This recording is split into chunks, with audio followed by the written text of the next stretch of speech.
Hello, everyone, and welcome back to the latest edition of the Jake Stick with Jacob Elyachar Podcast. I'm your host, Jacob Elyachar, the chief content producer and writer of JakeStick.com, a pop culture entertainment news website.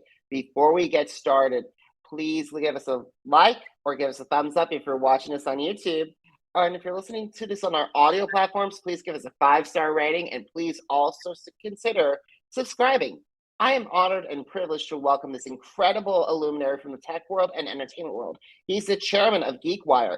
He's the chairman and founder of PicMonkey, and he's also the founder of JoySauce. So please help me welcome Jonathan Sposato to the podcast.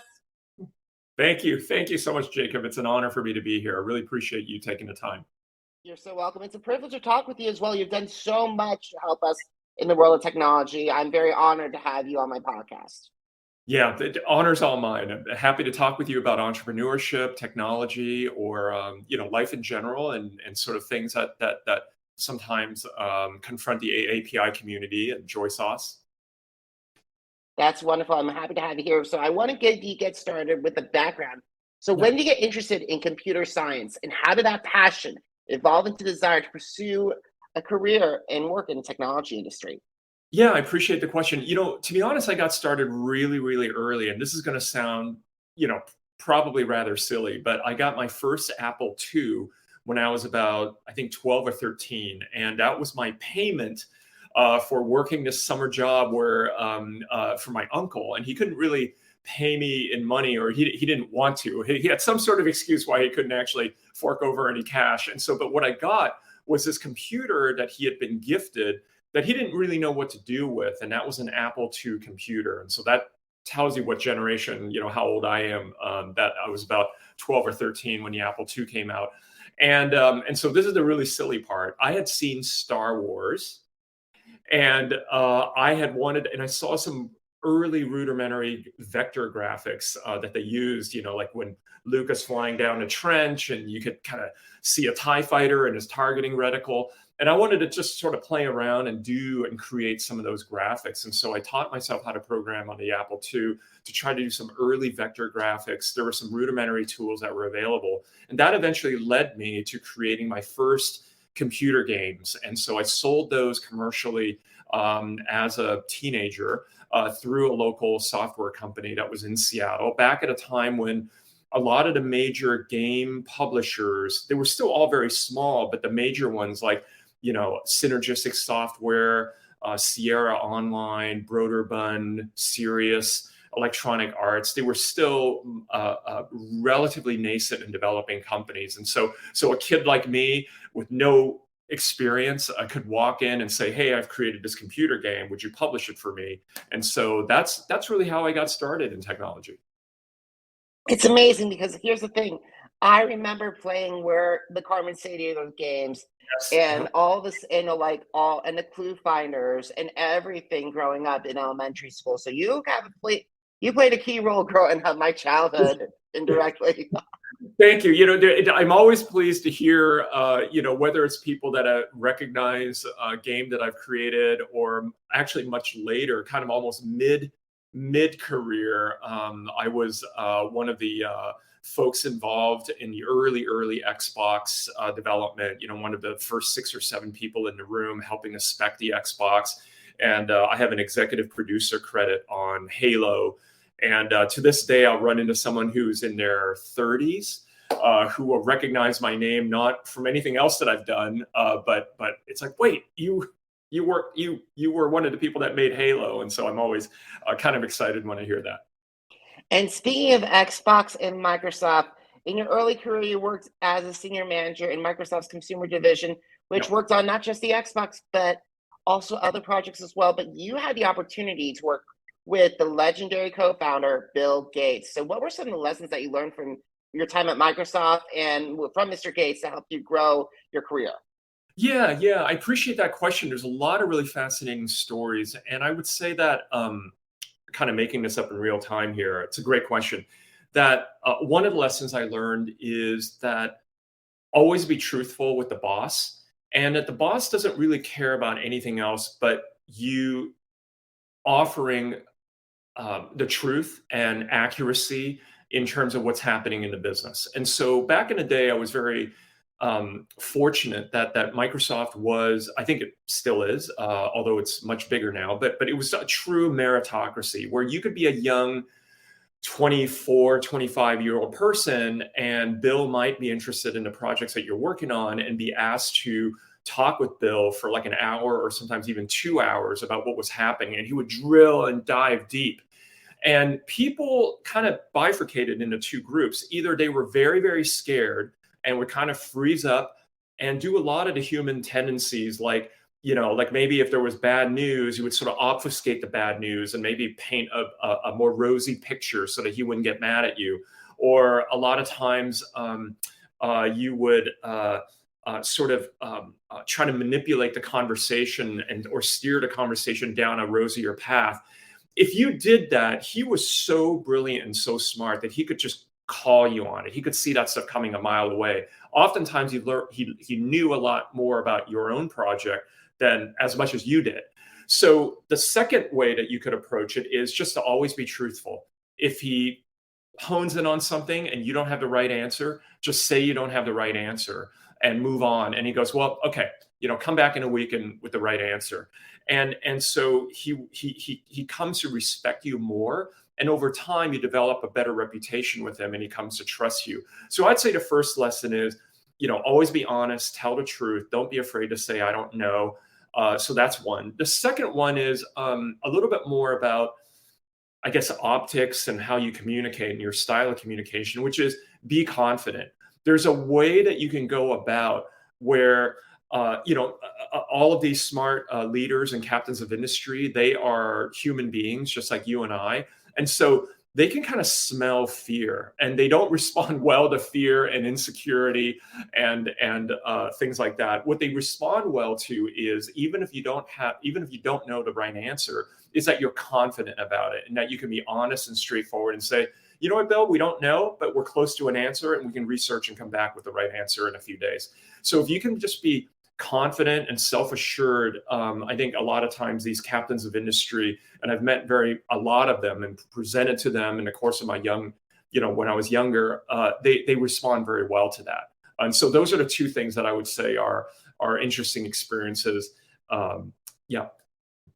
I gotta say, I would be, and I'm going to be honest with you, it'd be very difficult to approach Mr. Bill Gates because he's changed the face of technology, one of the founding fathers of technology, Yes. of modern day technology. So it'd be very difficult for me to try to hold my own. Oh no, Jacob, you'd be surprised. I think that you would do really, really well. I think it really truly is about being straightforward and not trying to fall into a lot of the kind of a corporate, bureaucratic, political tendencies of hiding bad information or maybe throwing somebody else under the bus if something in your division is not doing well. Those things, when you're the boss of a big company like Microsoft, all you want to do is just get at the right answer. You don't care for anything else. And so if you can kind of align yourself to that, you'll do fine. That's wonderful to hear. That's wonderful to hear. And I'm just so fascinated by this. So because we all that of all the industries, I gotta say finance, technology, and the entertainment industry are the three most difficult industries to not only get your foot in the door, but also make sure to stay there for a longevity. So what are some of the challenges that you face working in the tech industry, and how do you overcome those obstacles? Yeah, I think that's a great question. I agree with you that technology, finance, entertainment are all really tough industries to kind of have successful careers in. And they're all very different, actually. Maybe technology and finance are a little bit closer. I do find that by way of contrast, the entertainment industry does seem to me to be a little bit more relational, right? It is a little bit more, I mean, in every aspect of human life, it is a little bit about who you know, and do you trust this person? Is this person a known quantity? So that's a given. But in the entertainment industry, that does seem to come into play a lot, and I think that can be a challenge for those of us who are sort of coming at it as outsiders, and maybe we know fewer people. And but in the tech industry in particular, I do think a unique challenge is that things are always changing, that you always do have to keep up, and you have to normalize the way that you perceive information as that nothing is really permanent, and that it's always changing and evolving, and you never assume that things stay still. So at any one particular epoch, and I think of my life in sort of 5 to 7 year chapters, right? Maybe you do a startup, you have a cool killer idea, and it'll take you 4 or 5 years to get it right, to reach scale, to get the business model worked out, and then maybe a couple of years to even refine it and get it to even the most optimal, maximal point. And maybe you sell it, or you do a private equity deal, or you merge with another company, or you go public. And so I think of my life in 5 to 7 year chapters, and at every turn of the chapter, and it's of course not super neat, there's no road sign that says you're coming to the end of your chapter, but you have to be very, very hyper cognizant of changes in the environment, changes in the operating space, whether it's a change in actual technology, or just as important as technology, a change in consumer behavior, or sort of how people respond to nuances in UI, UX, even sort of aspects of behavioral economics, and how sometimes incentives to change user behavior, some dynamics become a little bit more important than others. And so you see that playing out all the time in the world of social media. Like why, and this is one of the things that I used to have to explain to Bill Gates back in the day, is when a new social media platform emerges, what kind of looks really similar, a lot like this other thing, but why is this other thing dying while this one is coming up? And it often has to do with these progressive evolutionary changes in user psychology and user behavior. And you have to understand. And you brought up a great point, because look at TikTok. It's one of it's the strongest social media. It's pretty new out there. And you also look at Twitter, unfortunately, has died down because of all the behind the scenes hoo-ha. Yeah, that's right. Yeah. And the reason, I mean, you could kind of look at, it's really good, Jacob. You could kind of look at, well, obviously, TikTok looks different from Twitter. TikTok is a lot more video biased and, short video clips, whereas Twitter is really about, words. And of course, you can attach other things to it, but it's really, you can look at the obvious differences, but there are also some non-obvious differences in terms of the algorithms that are underneath the surface, what causes virality, how that changes the virality coefficient of each post, and how many people that can reach. And so those differences are important to pay attention to the extent that they fundamentally impact the end user experience. So in technology, I think that's certainly one of the key challenges is keeping up with that. Awesome. So while we're on the subject while we're transitioning from technology, let's talk about entertainment and also technology. So earlier this year, you launched JoySauce Network. So how long has the JoySauce Network been in development? And can you describe the reaction it has received from the entertainment industry to my audience? Yeah, you bet. So I would say that we had been incubating a concept for about 2 years, or maybe even a little more than 2 years. And it's been about 6 or 7 months since we've launched. And I would say that it's been going great. So the traffic traction's been gaining. We're growing the site all the time. And the reaction from people has been very, very positive. So far, we have not heard any real criticisms. We live in a world nowadays where if somebody doesn't like you or like what you do, you'll hear about it. But very heartening are 3 or 4 data points that really resonated with myself and a hardworking team. And that is that in our space of advocating for AAPIs, more AAPI visibility and media, Phil Yu, who is the founder of Angry Asian Man, which has been around for about 11 years. I think that you've probably heard of Angry Asian Man. They recently won a Peabody Award, which is amazing. But when during the first week of our launch, he tweeted on Twitter that when he saw JoySauce, hey, look, I didn't expect that I would get emotional, but here I am tearing up as I see this. So that was really neat to hear from him, something like that. The other one is that GLAAD.org, which is the National LGBTQ plus advocacy organization. They've done so much to advocate for LGBTQ.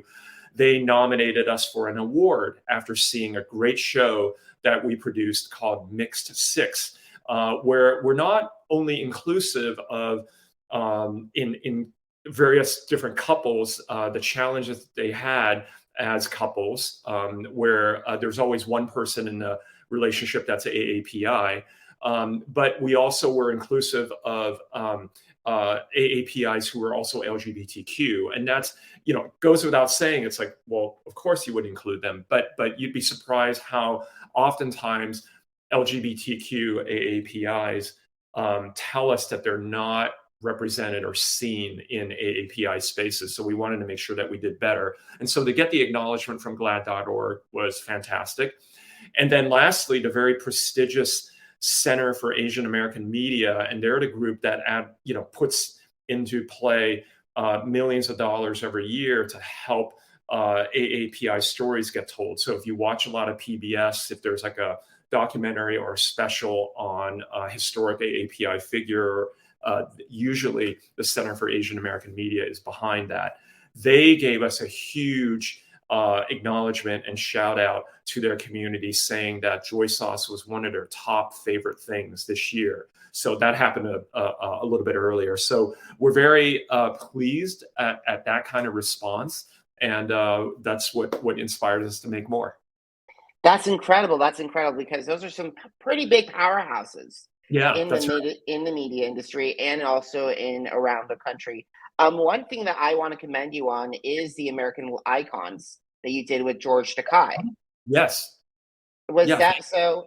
How did you get Mr. Takei to talk and to come on the show? And also, how did that play a big role in JoySauce's launch? Yeah, so I am hugely grateful to George for giving us his time. I think we had met a couple of times with him. I think really the first time was, over a video conference, just like you and I are. And, everyone really hit it off. And I think that we were mission aligned. And certainly he's a very, very busy individual who has done so much to advocate for both AAPIs and LGBTQ, as you know. So, we were very lucky, and we had some mutual friends in common. A great individual on the JoySauce team, Ben Press, who was a very prolific and successful Hollywood agent, used to represent George back in the day, and so we had some connection there.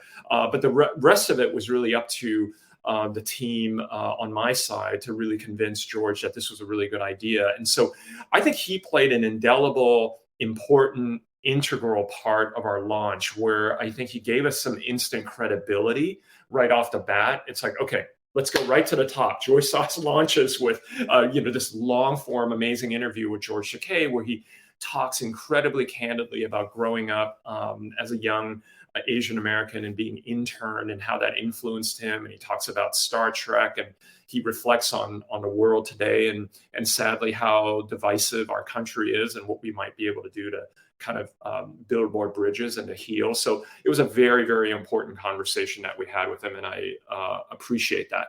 But having said that, we also know that our platform is there to focus on emerging new AAPI talent and their allies. And so it isn't necessarily something that is a requirement that we always have a constellation of well-known celebrities. We will on occasion, we do on occasion, but the majority of our content is also focused on emerging newcomers.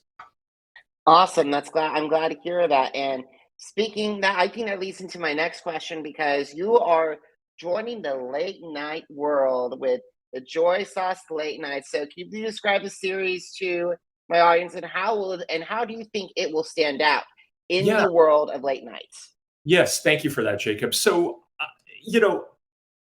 JoySauce Late Night was conceived with a sort of big what if, what if there was this sort of parallel universe where Asian Americans, or sometimes we say American Asians, and I'll talk about why we flip the two words in a minute here. But what if there was a parallel universe where American Asians were shown by default to be just as smart and cool and edgy and beautiful and strong as everybody else? And that was always the default, that they were no longer just a sidekick or the butt of a joke or the villain or in a bit part. So one of the last bastions of sort of white male patriarchy, as it were, is, I think, the late night talk show. It is pretty much I think all of them now, with the exception of Drew Barrymore's show, but I guess that's more of a daytime show. I'm so sorry, Jonathan. That is Drew is daytime. Yeah, Drew is daytime, but she's doing an amazing job. And I would say that for the most part, it is the realm of older white men. And so we thought, well, what if we actually sort of did this experiment and had an all Asian American host, co-host, cast members, writers, producers, makeup artists, wardrobe, cameramen, and guests. So what if that happened? And so that is the central sort of thesis for the show. And I think it looks really great. It's a lot of fun.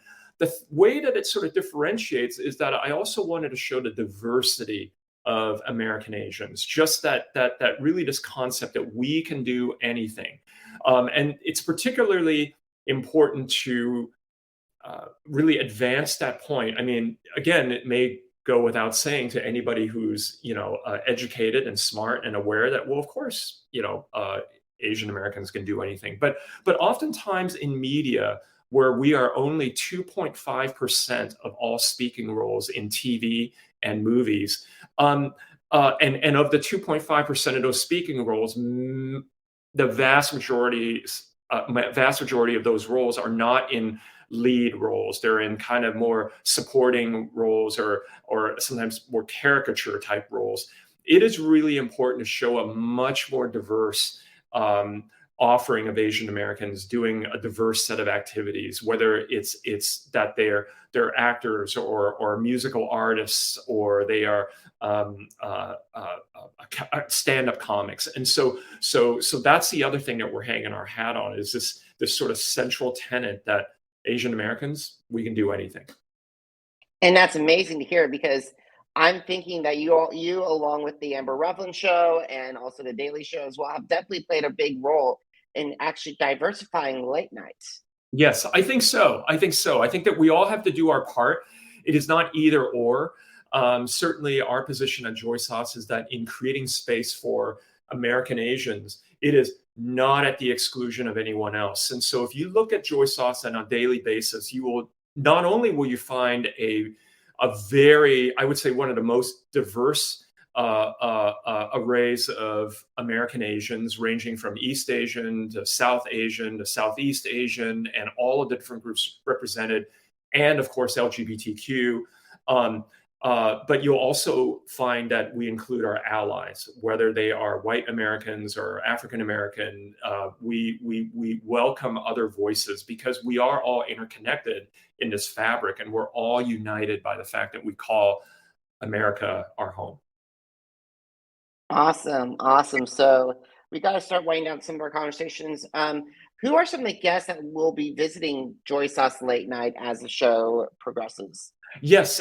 So the very first episode, which is up on joysauce.com right now, features Kiki Wolfkill, who is currently the creative head of the Halo franchise. And of course, Kiki and I worked together back in the day. She happens to be an amazing individual icon in the games industry, in addition to having been a professional race car driver. In another episode, we have premier American playwright David Henry Hwang, whom I think a lot of people, even if you don't follow Broadway, you'll know who he is as someone who's written a number of successful screenplays. Movies have been made of his shows, and he's just an amazingly astute guy that speaks intelligently about identity, Asian American identity in particular, and how that's evolved. We have on the show in a future episode Miranda Kwok, who is the writer, director, showrunner of the hit Netflix series The Cleaning Lady, which is amazing. It's, I think, one of the few if not the only show on air right now that features a BIPOC woman as a lead character. And so she's on the show. We have 3-time space shuttle NASA astronaut Ed Lu, who is now the head of an errant asteroid detection company. And so he talks it's absolutely fascinating, his solution for how to save the Earth from being impacted by an errant asteroid. And so he's another example of, so again, this concept, we can do anything. So it's not always going to be entertainment industry celebrities, but it's going to be from all walks of life. That is so awesome to hear. And that's a really great lineup for that show. I really hope it's successful and hope audiences can get to it. So one of my second to last questions is, if there are content creators that are watching this interview and want to work for JoySauce, what advice would you share with them regarding how to pitch and how they could start creating their own shows? Yeah. Well, so first of all, my overall advice is just keep doing it. Put one foot in front of the other. Kind of fake it till you make it, if you will. If the best way to make something happen is just to make it happen, materialize it. Do anything you can to make it demonstrable so you can show people, this is my idea, this is my vision. So that's my general advice. Now, as it relates to JoySauce in particular, I would say that, we will welcome all pitches, and we do have a pretty rigorous editorial process where we meet once a week and we take the submissions, we kind of call them and organize them, and then we have a discussion about as many of them as we can. And usually we tend to favor the ideas that are a little bit more differentiated. So this is the kind of visibility that I'll give everyone out there, that we have, being someone now that where we're seeing a lot of submissions on a per week basis, which is the vast majority of the stories that we get submitted are sort of pitches about intergenerational trauma, or the some sort of relationship between parent-child that is a little bit fraught with identity issues or expectation issues, and how the person overcame that. We get a lot of those, and I'm not saying at all that those are not. They're clearly very valid and resonant stories that a lot of people share, but there are also a lot of those stories. So my advice to anyone pitching us might be, do you have a different angle? Do you have something that is maybe a little bit more differentiated and isn't the most common kind of perspective on AAPI identity, right? Was there something particularly unique about the way that you grew up or your family that makes a story a little bit more interesting? Or can you put a more interesting spin on it? So that would be one piece of advice. The second one is the smart idea always wins. And so we would almost prefer that you have a clever or interesting or more funny idea, and that the production values are maybe not a big budget, but that can be okay. If it was the reverse, oftentimes that is actually less interesting. So that would be my advice: is just lead with a really clever and strong idea first. Awesome. So last question, are you ready? Yeah, I am. Where can they find JoySauce, and also where they can connect with you? Yes. So you can find JoySauce, same place, www.joysauce.com. And from there on, you could take a look at all of our wonderful content. The site is organized by words, which is the incisive written editorial, podcasts, which there are many of them, and then shows, and there are many of them. And so you can kind of browse and have fun reading, looking, consuming all of that content. If you want to get in touch with us, there is a contact us option where I promise you we read as many of those as we can. Usually, I think that most weeks we can be successful at reading almost 100% of the submissions. We do go through, we're pretty active there. And that's a great way to contact us. Of course, I personally am out on social media as well, Instagram and Twitter, handle is at Jonathan Sposato. So that can sometimes be a way to get to me, but I can't promise that I'll respond immediately. Sometimes that can take me a little bit of time. I totally understand. And we are very busy people, and we have a lot of things going on. And speaking of a lot of things going on, have you missed an episode of the Jake's Take with Jacob Elyachar podcast? Visit our Apple Podcast, Deezer, Google Podcasts, iHeartRadio, Podcast Addict, Spotify, and Spreaker channels. It's Jake's Take with Jacob Elyachar, JACOBELYACHAR. Now, are you on social media? Because I'm on social media too. Facebook, Instagram, Twitter, and YouTube. It's Jacob Elyachar, JACOBELYACHAR. And just to let you know, Jonathan, Jake-Shake.com, the blog that started it all, is celebrating its 12th anniversary this year. Wow, congrats. That's amazing. Jake, what advice, let me turn the tables a little bit. What advice do you have for me in terms of longevity and sustaining an audience? I always make sure that you're consistent and you know know your strengths. Mm-hmm. For example, I have colleagues that covered a challenge, which is a big MTV reality TV show. I gaze into that world, but I don't know like the back of my head. However, I do know The Masked Singer and America's Got Talent. So I've been doing America's Got Talent since 2012. So Nice. Always stick to your strengths and always try to make sure that you collaborate with people, with people. That's great. That's great. I appreciate your advice. And with that, Jacob, I'm happy to, if you can think of ways that we can collaborate or ways that I can help you, please reach out and let me know. Awesome, Jonathan. Thank you so much. And audience and everyone, thank you so much for watching. Thank you so much for listening. Until next time, have a great one, everybody. Goodbye. Bye-bye.